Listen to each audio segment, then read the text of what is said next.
Hello everyone. Last class में हमने Jainism की डॉक्ट्रिन्स यानी कि प्रिंसिपल्स को देखा था, तो जिनको त्रिरत्ना बोला गया था। और नेक्स्ट हम क्या है जैनिज्म का स्प्रेड देखते हैं इस क्लास में। तो हमने लास्ट क्लास में देखा था कि महावीर ने क्या हुआ था 498 बीसी में 498 बीसी में क्या कैवल्य प्राप्त किया था यानी कि इनलाइटमेंट उनको अटेन किया था उन्होंने 498 बीसी में। और ये 468 बीसी तक वो जैनिज्म को प्रीच करते रहे, उसको स्प्रेड करते रहे। और 468 बीसी में ही क्या हुआ था उनकी 468 बीसी में वो डेथ हो गई थी उनकी। ठीक है, कहाँ पे हुई थी? पावापुरी बिहार में। ये हम लास्ट क्लास में पढ़ चुके हैं। पावापुरी बिहार में उनकी डेथ हो गई थी। और इन्होंने क्या किया था, महावीर ने जो अपनी टीचिंग्स थी वो प्राकृत लैंग्वेज में प्रीच करते थे वो अपनी टीचिंग्स को, क्योंकि प्राकृत लैंग्वेज जो थी वो क्या था, काफ़ी कॉमन मैन की लैंग्वेज हुआ करती थी, वो समझने में इजी थी, तो कॉमन मैन उसको इजीली समझ जाते थे उनकी टीचिंग्स को। इसीलिए क्या हुआ था, काफ़ी लोग उनसे जुड़ने लगे, जैनिज्म से जुड़ने लगे, महावीर के फॉलोअर्स बनने लगे।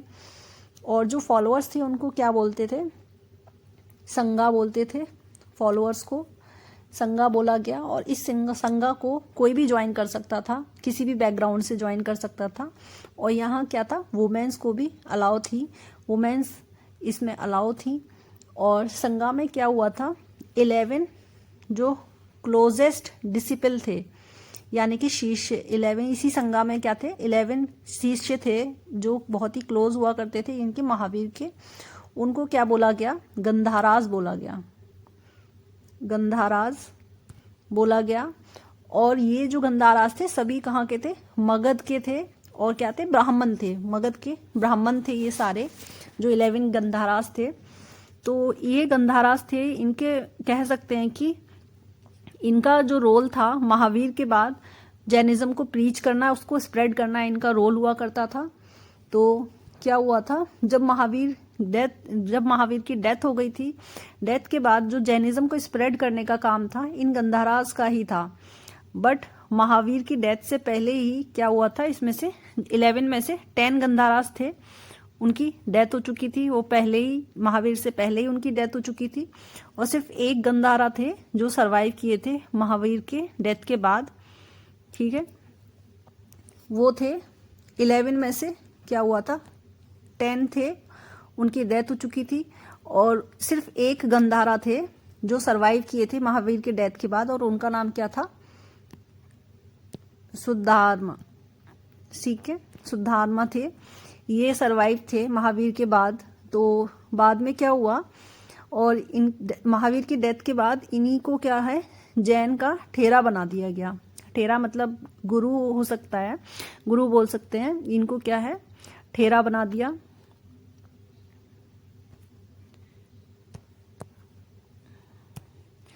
ये ही जो थे शुद्धात्मा, इनको ठेरा बना दिया गया यानी कि गुरु बना दिया किसका? जैनिज्म का।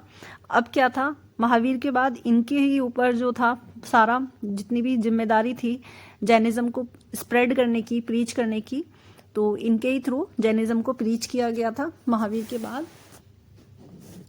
ठीक है, जो शुद्धात्मा थे ये फर्स्ट ठेरा बने थे जैनिज्म के। ठीक है, और ऐसे ही सेकंड आए, थर्ड आए, और इसी तरह क्या थे जो फिफ्थ ठेरा थे, फिफ्थ ठेरा बने थे कौन? संभूत विजया। ठीक है, संभूत विजया जो थे ये फिफ्थ ठेरा बने थे किसके? जैनिज्म के, इनको फिफ्थ ठेरा बनाया गया। और भद्रबाहु को सिक्स्थ ठेरा बनाया गया यानी कि गुरु बनाया गया, भद्रबाहु। ठीक है, ऑलमोस्ट 200 ईयर्स बाद, महावीर की डेथ के 200 ईयर्स बाद इनको सिक्स्थ ठेरा बनाया गया, किसको? भद्रबाहु को।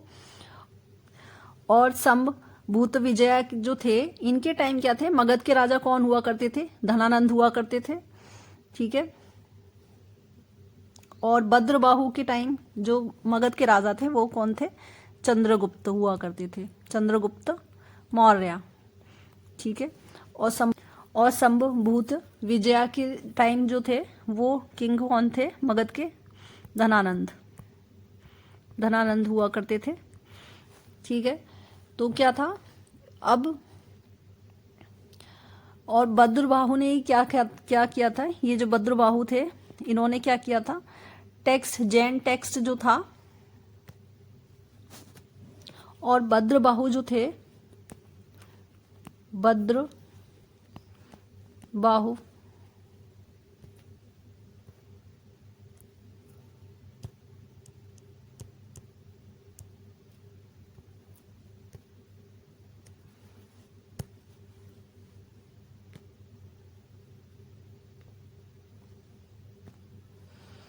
और जो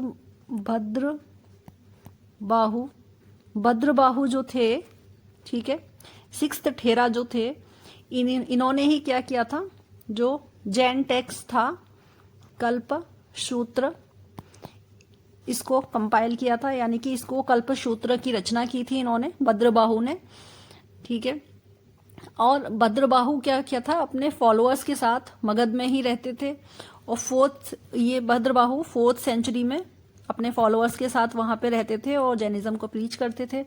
बट क्या हुआ था 4th सेंचुरी में ही, क्या हुआ था एंड में, 4th सेंचुरी के एंड में गंगा वैली में एक सीरियस फेमाइन आया, और जिसके कारण क्या था, भद्रबाहु अपने फॉलोअर्स के साथ डेक्कन यानी कि साउथ की तरफ माइग्रेट कर गए थे। और ये माइग्रेट करके कहाँ पहुंचे थे? कर्नाटका के श्रवणगोला में।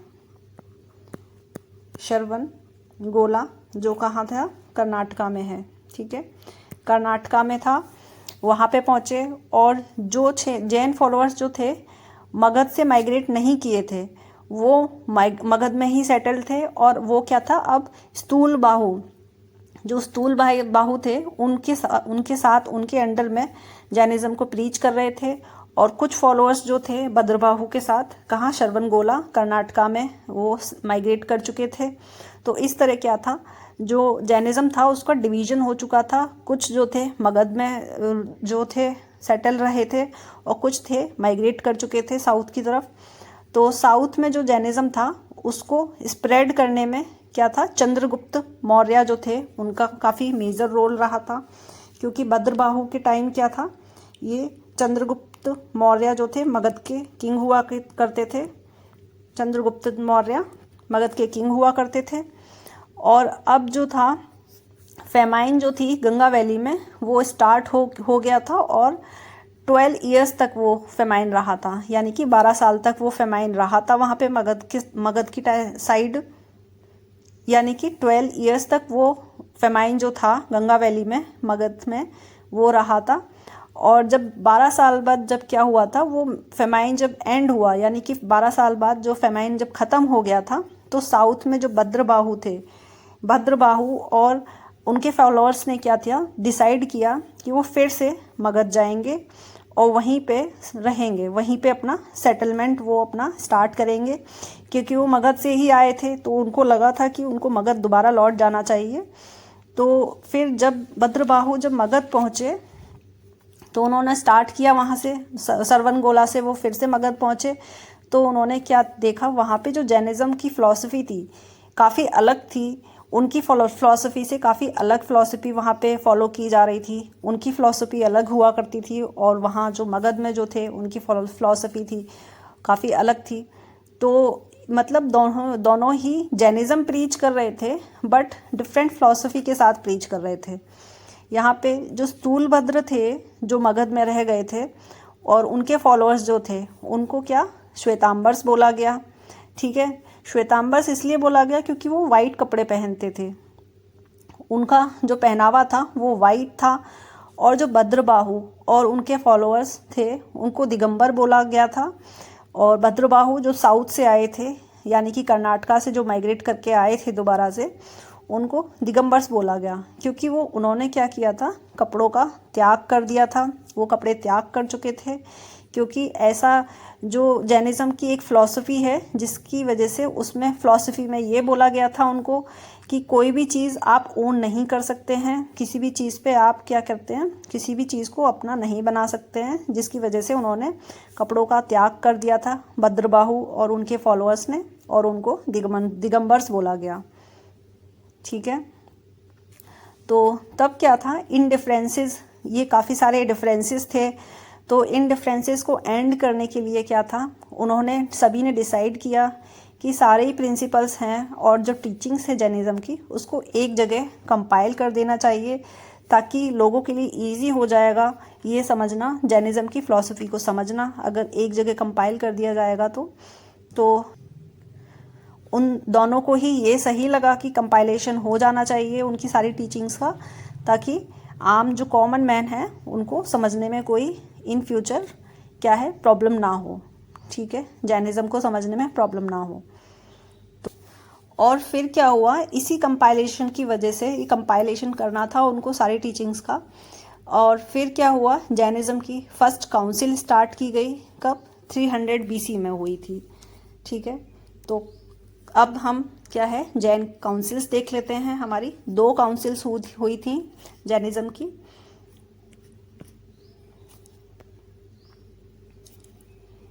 तो यहाँ ये है हमारी जैन काउंसिल हुई थी, 2 काउंसिल हुई थी हमारी। जो फर्स्ट काउंसिल थी वो 300 BC में हुई थी, कहाँ, पाटलिपुत्रा में हुई थी, और इसके चेयरमैन थे क्या, स्थूलभद्र। ठीक है, चेयरमैन थे इसके स्थूलभद्र, और ये कहाँ रहते थे स्थूलभद्र, मगध में रहते थे, मगध में, ये मगध में रहते थे। और क्या थे ये थे क्या, श्वेतांबर्स।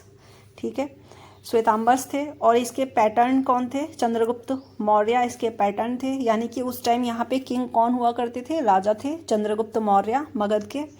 और इस काउंसिल में क्या था, स्थूलभद्र और उनके फॉलोअर्स ने काउंसिल में पार्ट लिया था। डिसाइड हुआ था कि दिगंबर्स और श्वेतांबर्स दोनों ही इसमें पार्ट लेंगे, बट यहाँ पे क्या हुआ, स्थूलभद्र और उनके फॉलोअर्स ने इस काउंसिल में पार्ट लिया, और भद्रबाहु जो थे और दिगंबर्स जिनको बोला गया, ठीक है, और उनके फॉलोअर्स जो थे, उन्होंने क्या किया था, काउंसिल का बॉयकॉट कर दिया था। वो लोग इस काउंसिल में नहीं पहुंचे थे।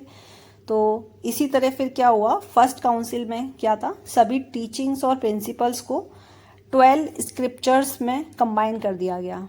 ठीक है, 12 स्क्रिप्चर्स में कंबाइन कर दिया, तो उसका नाम क्या रखा गया, 12 अंगाज रखा गया, अंगाज बोला गया उसको, सारी टीचिंग को कंपाइल कर दिया गया।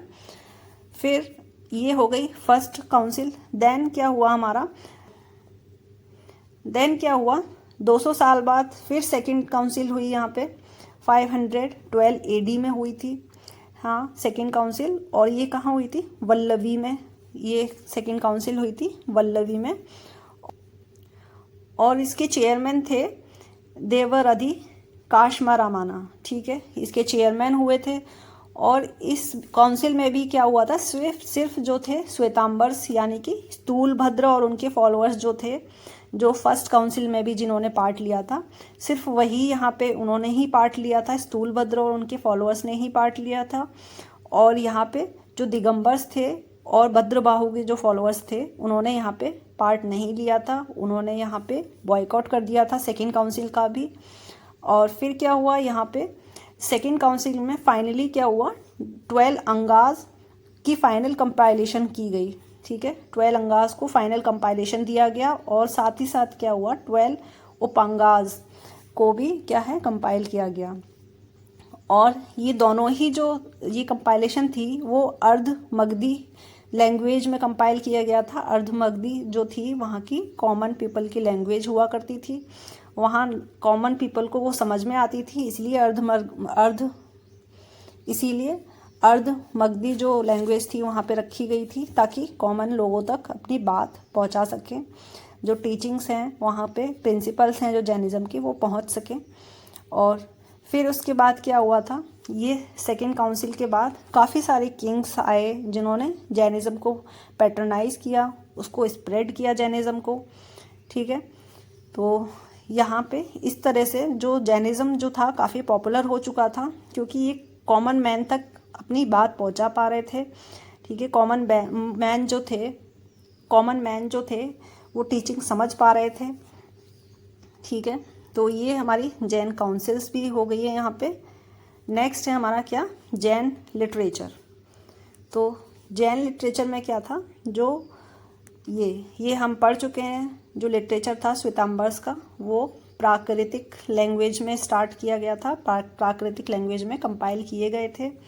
ठीक है, और देन अर्ध मगधी प्राकृतिक जो थी, जो कॉमन मैन की जो लैंग्वेज थी, उसको जो था कंपाइल किया गया था।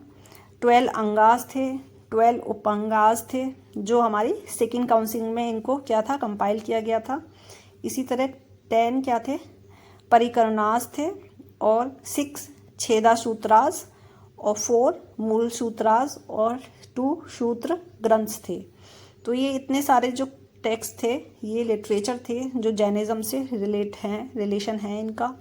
और देन क्या थे, जो ये पूर्वास थे, यानी कि 14 पूर्वास जो थे, वो किसका पार्ट था, अंगास का पार्ट था। ठीक है, और अंगास ही क्या है, ओल्डेस्ट टेक्स्ट है किसका, महावीर की टीचिंग्स का या उनकी प्रीचिंग्स का। ठीक है, इस 12 अंगास जो हैं, अंगास में महावीर की सारी टीचिंग्स हैं, वो यहाँ पे कंपाइल की गई हैं। तो इस तरह ये हमने जैन लिटरेचर देख लिया है। तो नेक्स्ट देखते हैं, नेक्स्ट क्या है। तो नेक्स्ट क्या है, कुछ और जैन टेक्स्ट हैं जो हमारे, वो देख लेते हैं। एक है कल्पसूत्र। कल्पसूत्र जो है संस्कृत में इसको कंपाइल किया गया है, और किसके थ्रू, भद्रबाहु के थ्रू। ये हम पढ़ चुके हैं। तो और नेक्स्ट है हमारा भद्रबाहु चरित्र जो है, ये भी भद्रबाहु के थ्रू ये कंपाइल किया गया है। देन है हमारा प्रशिस्ता पर्वन। प्रशिस्ता पर्वन जो है, ये क्या है, हेमचंद्र के थ्रू ये कंपाइल किया गया है। हेमचंद्र के थ्रू ये क्या है, लिखा गया है, इनकी रचना है ये। और ये जो है प्रशिस्त्र पर्वन, ये जो है अपेंडिक्स है किसका, त्रिशास्त्री शकला। ठीक है, त्रिशास्त्री शलाका पुरुष, थोड़ा सा इसका काफ़ी डिफ़िकल्ट इसका वो है प्रोनाउंसिएशन। तो ये अपेंडिक्स है, यानी कि ये इसका एंड पार्ट है किसका, ये त्रिशास्त्री कला पुरुष का। ठीक है, नेक्स्ट क्या है, नेक्स्ट ये सेक्ट ऑफ जो जैनिज़्म है, ये हम पढ़ चुके हैं। ये 298 BC में क्या था, फेमाइन आया था मगध में। ठीक है, तो यहाँ पे क्या था, मगध आने के बाद ग्रेट एक्सोडस हुआ था। कहाँ पे, जो क्या कहते हैं, डेक्कन में कुछ मॉन्क्स थे, जो जैन मॉन्क्स थे, जो सरवन गोला में जो पहुँच चुके थे, माइग्रेट कर चुके थे, किसके साथ, भद्रबाहु के साथ। ठीक है, और चंद्रगुप्त मौर्य के साथ। तो चंद्रगुप्त मौर्य का यहाँ पे काफ़ी इम्पोर्टेंट रोल यहाँ पे माना गया है। इन्होंने काफ़ी इम्पोर्टेंट रोल प्ले किया गया है इनका, इनके थ्रू जैनिज़्म को स्प्रेड करने में, उनको प्रीच करने में। ठीक है, तो इस तरह से हमारे क्या थे, 2 सेक्ट्स आए थे किसके, जैनिज़्म के, श्वेतांबर्स जिनको वाइट क्लैड बोलते थे, और दिगंबर्स जिनको स्काई क्लैड बोलते थे। ठीक है, यहाँ पे क्लैड से मतलब है कपड़ों से मतलब है, क्लैड का मतलब कपड़ों से है। तो श्वेतांबर्स जो थे वो वाइट कपड़े पहनते थे, तो उनको वाइट क्लैड बोला गया, और दिगंबर्स को स्काई क्लैड बोला गया, क्योंकि उनको वो कोई कपड़े नहीं पहनते थे। और वो जो क्या है, स्काई क्लैड इसलिए बोलते थे क्योंकि वो स्काई को ही अपने कपड़ा मानते थे, यानी कि उन्होंने कपड़ों का त्याग कर चुके थे वो। ठीक है, तो ये हमारा सेक्ट्स ऑफ जैनिज़्म भी हो गया है। नेक्स्ट क्लास में हम जैनिज़्म का आर्किटेक्चर पढ़ेंगे। तो आज के लिए इतना ही, तो पढ़ते रहिए। Thank you everyone.